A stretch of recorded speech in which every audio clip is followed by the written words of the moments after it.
Hi, everyone. I don't see the live button. Oh, there it is. Hi, everyone. Good morning. All right. Welcome. This episode marks the final of a five-part series on motivation.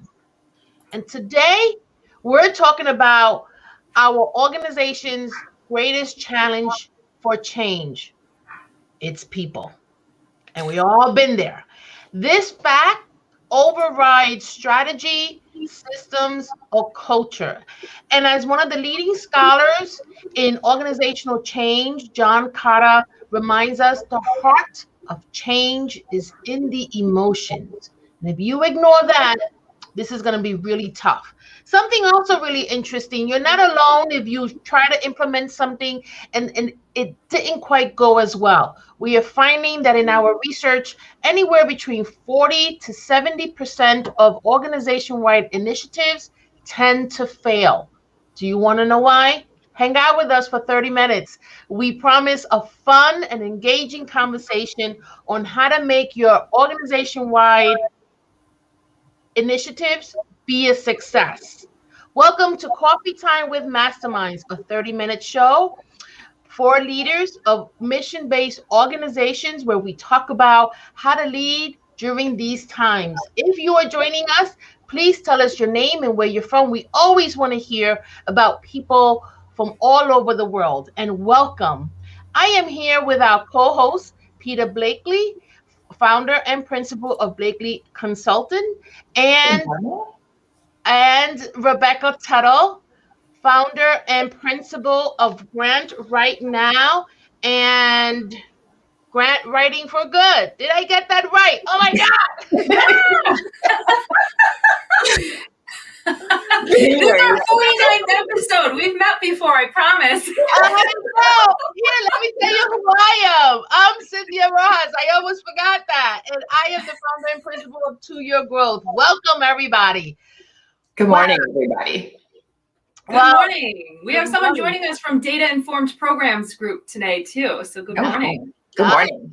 That's Peter's group. We love that group. So, we have spent 5 weeks on this topic. That's a lot of real estate on our show. So we obviously thought that this was important. But I wanted to ask you guys, let's start with why. Why is this topic important? Motivation. It underlies everything, right? It's everything that we're doing, particularly this year, has been hard, right? And whether you are just trying to keep doing, or you're implementing new initiatives, or you're adapting your initiatives, it's all hard. And I think like maintaining our motivation, maintaining our reason why. It's just been really crucial right now and hard. You're right. A lot of people are struggling. We've done a couple of surveys at Field Partners, which is a firm that I am affiliated with, and we have found that EDs have named keeping their employees motivated as one of their top challenges. Yeah. So let's go down memory lane and let's talk about what we've learned. So we started this 5-part series talking about the neurobiology of motivation. And in that episode, we learned that, in fact, you are not necessarily born with a certain DNA where you're more motivated than others. It is more of a muscle in your brain that you can actually exercise by implementing some strategy. So that was a good way to start. We all have the ability to up our motivation. Then, Peter, you guided us through a conversation about measures and motivation and can they coexist? And what was your finding there? But again, it's about the people. It's not about the measures. It's about how people understand the measures, how people feel like they had some voice and some contribution in developing the measures, that they identify with them, and that they feel that they're meaningful to their work and how they're doing their work. So again, it's about culture and it's about people. Yeah, absolutely. Absolutely. And you had even talked about, I remember, I was not in that episode, but I remember walking away after watching it that people tend to look at measures as a terrible thing that's equated to micromanaging. Right. In fact, embracing it can actually be quite motivating, right? So Right. awesome. And then that third episode was on theories of motivation. So here we looked at the science as it relates to organization change and what leaders can do in different aspects of one's motivation based on work performance. So that was a really good episode, and we gave you 3 theories on that. And then Rebecca guided us through motivation through rejection, especially in fundraising. That's hard, Rebecca. It is. And we talked more about focusing on the forward momentum, the motivation forward, and not allowing that, new opportunity, or as you hear it, a no, right? I think a no is a new opportunity, and not focusing and fixating on that no, but rather, what can we do different next time? Can we get any feedback to improve this application? And then, is there a better fit forward for us for funding? Yeah, cool. It's hard. It's hard to stay motivated when you are getting a lot of no's and there's a sense of urgency. And then today, we're looking at large-scale, organization-wide change. What do we mean by that? Rebecca, do you want to talk to us? Have you had experience with organization-wide change? How do you define that? So, it's a balance between scary and exciting, right? And a good leader will help you sort of tip the scales, one way while you're adjusting to the change, and then another way when you have, what can we look forward to with new leadership? So, not every leader coming in, first of all, understands their role in its entirety. They learn as part of the orientation of the position. It's up to the team to help orient that leader, even if they are their superior, right, in a superior role from them. And they're also, a good leader is a good observationalist, if that's a word, right? They observe more, they take it all in before they actually give out direction. I think if you find that you're too top heavy in, this is the way we need to do this is what needs to be done, then it's going to turn off the employees who could be frightened that they're going to lose their job with a new supervisor, right? A new leadership. And it could be a demotivator because people are like, where do they think they're coming from, right? Yeah. Well, we're going to talk about that. We're going to talk about that. Yeah, I think that's a really good point, that that fear piece. People have adapted their job and how they do their work to their strengths and their skills. And any kind of big change is really unsettling. Yeah. Myra has a contribution here, if you want me to put it up here and read it. Absolutely. Myra says, yes, culture is a big part.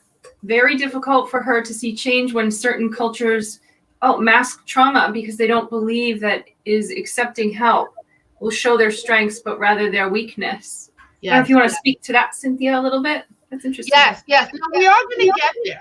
We are definitely going to get there, Myra. We are going to respond to culture. Culture plays a very big part. And you bring up a really good point about organizational trauma, right? And so what happens when you have this history of change and it may not have gone well, and how people receive it. But Rebecca, you've also been through a couple of mergers. Mm-hmm. Didn't you lead organizations while you were merging? And that's big organizational change. That's big. That takes a lot of time. Peter, talk to us about your experience with organizational change. I don't think people realize that outcome measurement initiatives are organizational change initiatives. And it's when it's done well, it's a completely different way of thinking about your programs and thinking about your staff's performance, and taking responsibility for outcomes in a different way. It's pretty uncomfortable. And it challenges a lot of, there are a lot of things that we kind of fall back on that are letting us off the hook.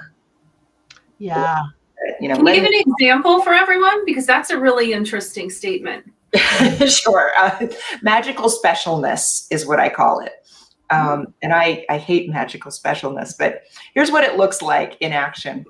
our program receives funding for X, right? Increasing employment or something like that. And we're not really measuring whether we get that outcome, or we're not measuring it because we know that the data is not very good.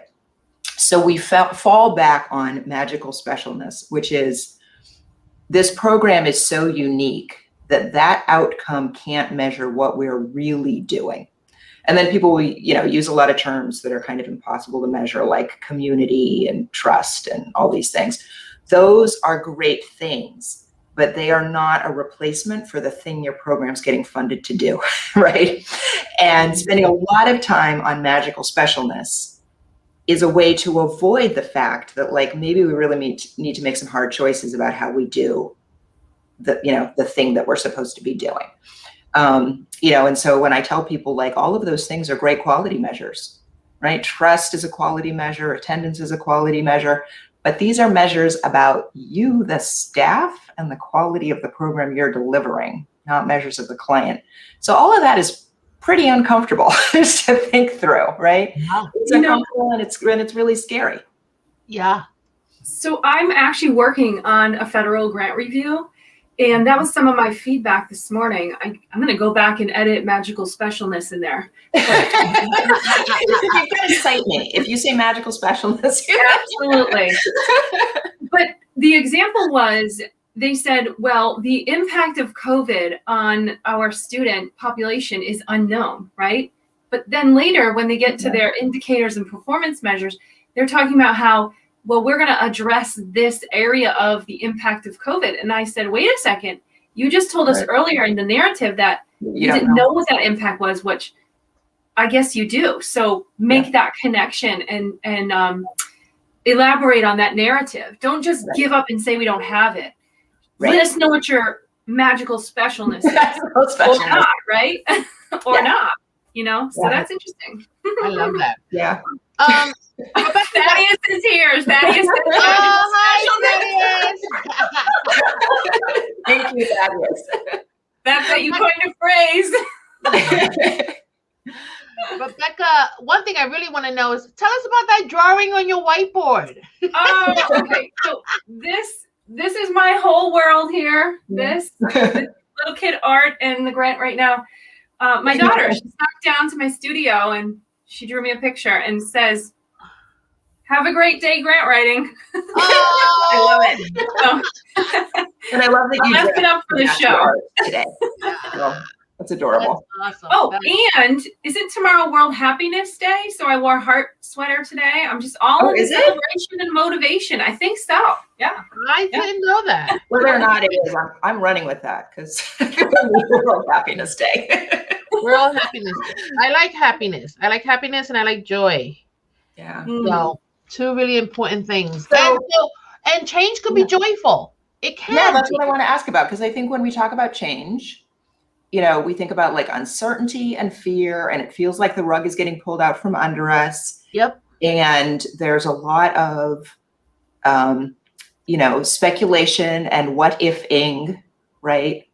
Where there's a lack of information and people fill it in with bad scenarios. So how can you avoid any of that? Can you? Yeah. And there's also loss. There's a lot of loss. Yeah. And leaders have to recognize and give space to the loss that employees are going to feel during any change initiative, but also when it's organization wide, right? So that could mean merger, as Rebecca was talking about, implementing an organization wide new system, which is what Peter was talking about. And accreditation could also be something that can disrupt someone's daily accreditation is super scary because because it's so disruptive to your magical specialness. Oh yeah. Because it basically says like, oh, there's a template and we're going to adapt to this template, and it can really feel like, oh, this is taking away our space for creativity and taking away the uniqueness of our program. It is hard. I took an organization through an accreditation process. It took 2 years, and we had 2,500 standards that we had to abide by. And so it was challenging. And you're right, this idea to go from being creative, right, and having space to implement that to now having a standard that's a regulation that someone's going to monitor is really challenging. But there are things that leaders can do. I mean, there's stuff all over. You could, if you're a leader looking to do something big in your organization, this is definitely something that you can research. But there are some really important foundational reminders. One is the quote that I mentioned in the beginning: at the heart of change is emotion, right? And just realizing that there's loss, that there's wanting to hold on because you need a sense of control, right? People don't wake up saying, okay, we're going to change today. Somebody else usually decides that, and now it's being put upon us. So we want to be careful about that. But also, there are people who talk about preparing your organization to change by way of hiring the right people. So if you're expanding and you're going to grow, you might want to start thinking about hiring people who are adaptable to change. Those people do exist. But there was yeah, I'm one of those people. I love change. And one day I'll tell you the story about that. But well, I guess the people who are adaptive to change are easy to hire because they're willing to change jobs, right? Right. They're out there. I didn't think of that. But it's hard to hire the people who are not open to change. Yeah, no, that's true. But Steve Jobs used to have this amazing quote. I couldn't find it this morning that I used to use in interviews. And he talked about how today we have to hire change makers. We do. We can no longer afford to hire people who are methodical and routine and dig their heels and want things to be routine because it satisfies something inside of them. And one of the things that I would ask people who were interviewing for me is, how are you a change maker? And give me an example to that end. Right. So change makers are really key to leaders if you are embarking on something that's big. And there are a lot of people, because of the pandemic, a lot of nonprofit organizations are really innovating, scaling, and really looking at a new day. But also, we want to remember balance, right? And so in all the work that I've done, I know that I've always paid attention to balance. So what do I mean about this? For example, if you're going to change your organization in a way that you're going to up its customer service, right? And you are going to expect your frontline staff to take some training and to really approach when people come in a very welcoming manner. So you're changing the way things are going. You want to make sure that your leadership team provides frontline staff with their customer service also, right? We can't have a culture where we expect the front desk staff to be one way, but then leaders and managers and directors behave in another different way. Right. You need that balance, right? So I want you guys to pay attention to that, right? Culture is really important. So we're going to start there, even though that was at the end, because Myra asked about this. Some mistakes that leaders make is that they think that once the change is over, it's over. It's a new day.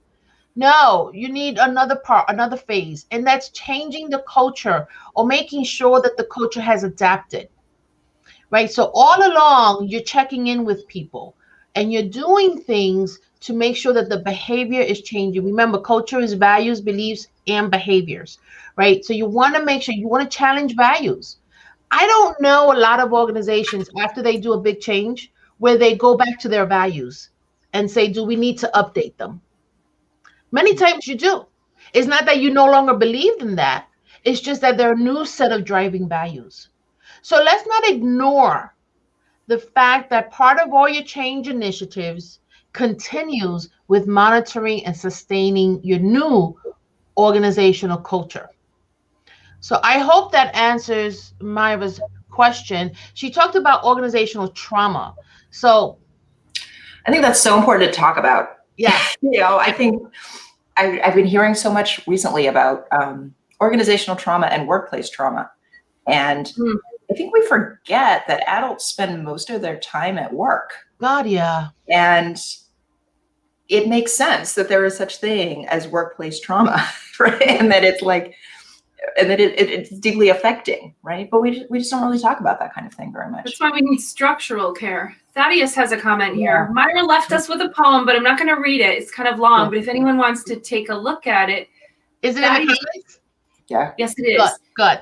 Yeah. Thaddeus says they change jobs every 2 to 3 years. Many leaders think of change makers as disruptors, so they don't hire them. How are you defining change makers? Right, or job hoppers. Yeah. Oh my God. If you're a manager, it seems inconvenient to, to have people turn over constantly. But I've always found when I see somebody who's really good leaving a job, that my initial reaction is like, oh no, this is terrible for the organization. And that's because to me, that person in that job had become synonymous. And then when somebody else moves into the position and they bring a different set of ideas, and I realize, oh, there's a whole other approach. And it's just as good. And we didn't have this before. That it's beneficial, right? I mean, that's the trade-off between loss and opportunity.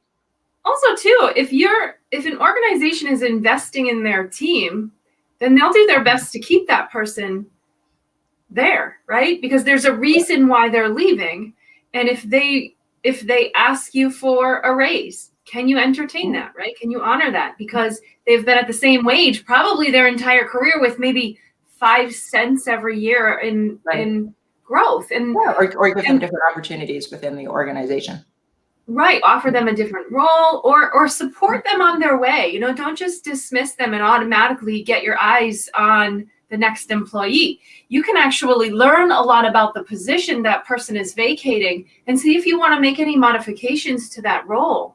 And that's the time to do it. In fact, a lot of times what I've seen is when people vacate roles they've been in for a very long time, let's say it's set at a salary of a part-time, $30,000, that employer might make that a full-time job and keep the salary the same. Will that work? I'm not sure. I haven't seen favor in that working, right? But those are also changes that leaders have to be mindful of is what's the market say? And if you want to retain talented and great employees who are motivated, you have to think about the investments that you're making or willing to make in that role, welcoming them aboard. We should do a show on staffing and writing job descriptions that make sense. Oh God, yeah. I've just done a lot of research on on using job descriptions as a marketing tool for your organization. And it's a great way. It's a great way to advertise. It's a great way to get good talent. Go ahead, Rebecca. I'm sorry. It's okay. I want to jump back to the emotion part because I have felt that loss and it's heartbreaking. I had a dear friend that I worked with and we shared the same position in different departments. I looked forward to seeing her every day. I looked forward to the strategy together every day, and when she left, I felt very isolated because there was not anyone in any other department in the same role that I had. So you can't talk about everything with them, right? And I'm not talking like personal conversation. I'm just talking about the work strategy and the celebrations, Yeah. So I have felt that loss. It is very real. And if your organization doesn't tap into even the trauma piece, right? I wasn't traumatized by it. We kept in touch. But if the organization isn't mindful of people's emotions and feelings without going overly emotional, right?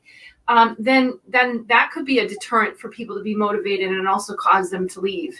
And I felt like maybe I should reconsider my time here, Right. So this is all. Well, Myra's sticking around. She's not leaving us yet. She's all right. So I wanna hit on a couple of topics because you're right on. I mean, a couple of things that have come up. Rebecca, you're right on about the loss, but that can also be incorporated in the process of change, right? Is giving people space to talk about their feelings. Mm-hmm. And so I think in one of the episodes we talked about how I worked with an organization that was implementing electronic health records, and yet very few people in the organization had a computer. So talk about change, like big. We had to teach people how to type. So that was a big deal. But we did pizza talks, and we would have once a week a lunch where we provided pizza and salad, and employees can come in and just chat. How's it going? What are you afraid of? So that the emotions were part of the process. I remember that transition. You know, the Scantrons and the three-page form you write? Because I was a case manager then. We did Medicaid billing, all of that, right? I remember that transition for us internally to online or whatnot, the billing, medical records. That's what I'm trying to say. It does not work this morning. It was extremely stressful. It was extremely difficult to transition an archaic system to this new technology. There was a lot of error. There was a lot of blame. There was a lot of, I don't know what to tell you, right? That is emotional enough. Forget about the process of change. It's not always where people feel competent and confident, right? And I say this comes up a lot in measurement systems where now we've got to track something, right? So we've hired a lot of people who are fantastic youth workers. We hired them because they're really great at hanging out with young people and building trust with them and counseling them in a one-on-one way. And now we get mad at them because they don't log on to the computer and do data entry every day, right? And it's not fair. Like, everybody's frustrated and upset, right? It's not their skill set, and it's not what they want to spend their time doing. So managing this kind of change in a way that those frontline workers understand what the relationship is. Like, why is this important to them doing their job at all? But also to understand that, like, they're not naturally going to be good at it, right? It's for somebody like me to get frustrated because other people don't like spreadsheets is not reasonable. So, Right. Yeah. But don't you think this is a prime opportunity for organizations to realize, just in the short conversation we've had today, this is an opportunity for employees to contribute to their performance reviews, and for employers to put in there these types of opportunities for growth in a performance review. Not because they're evaluating the employee during that time. I'm talking about that goals section of the performance review, right? The goal for your position to grow, the goal for you to grow within your position. Oftentimes we don't even address that unless it's the 6-month or the annual review. Most people are like, I don't know what to write. I didn't write these measures. The employer did, you know? Right. So I think we just solved a really big struggle in nonprofits. The solution to all of our problems is we should order pizza. I think also vision is really important, and that is usually the responsibility of the leader. But you have the ability to inspire people. And what's also important are these short-term wins. Chronic change just that feels non-ending is really hard to manage. It's why it impacted our motivation during the pandemic, because we couldn't see the end, right? No one gave us benchmarkers. There could have been markers. This could have been done very differently, and we had nothing. And so we were all in this abyss. Everyone I'm talking to lately, I don't know if you guys are having this experience, are talking about feeling different this time of year. What's happening? Like better. Different meaning better. And I think it's related that we're finally starting to see the end of something. I think yes, I think the fact that we're seeing people getting vaccinated, and in some places children are going back to school. Yes. And it's starting to feel like we see an exit. I think in some other ways it's scary, because we all have different exits, right? There's still a certain amount of uncertainty about even what's going to happen when everybody is eligible for the vaccine. Like, what does that mean? You know, when can we throw parties again? When do we go to graduations again? Is anybody going back to the office, right? There's still a lot of uncertainty. So even though I think we think that the end is in sight, there's still a lot of careful thinking for, for people, for organizations, for families to do about what is their plan from here. Yeah. Oh, yeah. But that's okay, because I think a lot of the superficial parts of our life that we all had some superficial in our life, right? Yep. Doesn't matter anymore. And the stressors that accompany those superficials don't matter anymore. So I think there's an opportunity here. I think there's a huge amount of opportunity. I also think it's going to be a massive transition. Oh, yeah. We learn our social skills. I know. I'm like, I liked it when I could, wear my pajamas to work. Yeah. I've worn a lot of jeans. I never used to wear jeans to work, but I've worn a lot of jeans. So we're coming to a close, but there is a marker here that I want to name, because these videos, this show gets videotaped and it gets archived. Thank you to Rebecca. And we're going to look upon this 10 years from now, and it's going to be a historical artifact. But we're on week 49 of this show. We are 52 weeks into the pandemic. So we started 3 weeks after the pandemic started. We didn't see the end in mind, except that for some of us, including me, I thought this was going to be a 2-week thing. Maybe 6 weeks, and then we will move on without day. And here we are 49 weeks into coffee time, 52 weeks into the pandemic. We are eligible for our vaccine as of today. Rebecca, are you eligible also? Are you? I don't think till April. Okay, so you're April. Talk about a big marker, right? And so I just want us to realize that we got through it. We're stronger. We know better. And you're right, Peter. Going back is another transition. But the difference is we're going to be able to do it because we survived this one. Thank you. Thank you, everyone. We'll see you next week with the 50th episode. Yay! Have a great weekend, everybody. Bye-bye.